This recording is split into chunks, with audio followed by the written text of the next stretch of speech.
I'm David Jeffries, and I'm filming an exhibit for EOH, and I'm here with... I'm R.F. Nelson. Um, I'm in the EOH Research Group in the Mechanical Engineering Department, and we are exhibiting the Rheology Zoo, fluids, solids, and things between. So our research group, what we study are complex fluids, or non-Newtonian fluids as they're called, which means we look at all sorts of weird, funny materials. So, like I said, in this lab we study materials that are in between fluids and solids. So here I have something everyone should be familiar with, which is hand sanitizer.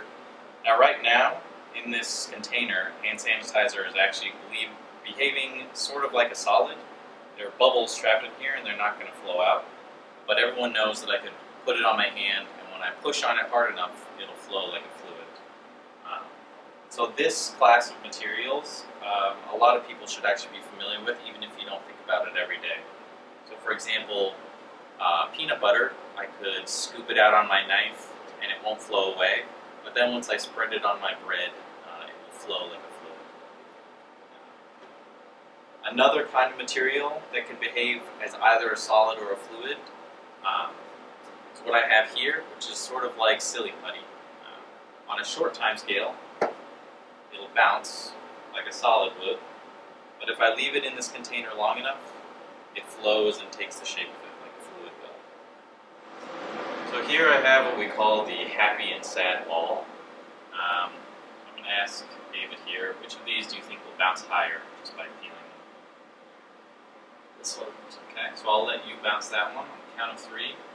1, 2, 3. So, like you saw, this one bounced, whereas that one did not. So these materials, this one was behaving more like an elastic solid. It stored and released energy. Whereas this one was behaving more like a liquid because it dissipated it viscously. So for this next demonstration, I'll be needing the help of my assistant, Jenny.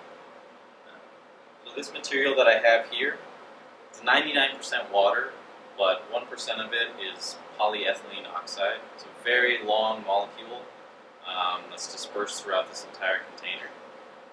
Because of that molecule, I'll be able to carry tension through this fluid.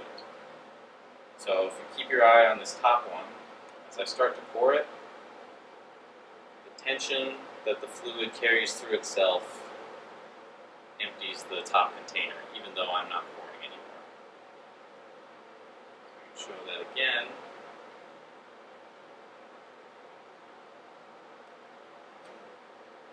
And then to actually get it to stop flowing,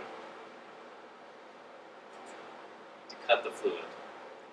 This is the same material that I showed before, just a little bit more concentrated and colored blue. And instead of putting it in an extension this time, I'm going to be putting it in shear using this rotational stand mixer. And you'll see that instead of getting a normal vortex like we would with water, this material actually climbs up the rod.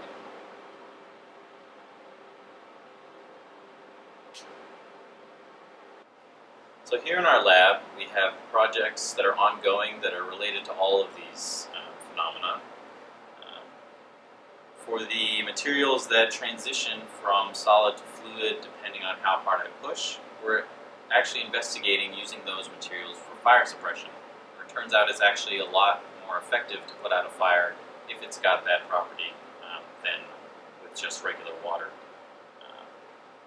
For the materials where it takes a long time for them to flow, or if they have a dominant viscous component versus elastic components, we're investigating using those for vibration dampening for things such as earthquake protection. For the materials where you can carry tension throughout the fluid, I actually have spent the last year researching bubblegum design, where it turns out that carrying tension through gum is a very important part of the sensory experience. And if I wanted to design something so that it has that property, what are the different routes that I could take? And for the materials where putting them in that shear produced an upward force, where it climbed the rod, you can imagine that in a piston like this one, there's a lot of sliding surfaces, and if you have a lubricant which can push those surfaces apart. They'll reduce friction and things will run more effectively. And currently we're researching optimizing the design of textures for those surfaces, as well as designing the fluid that goes between them. I just wanted to say thank you for showing us a good portion of your exhibit. I'm real excited to see it all set up at EOH with everything you guys are going to have. It'll be a good time. Thank you for joining us, David. It's good to have you here.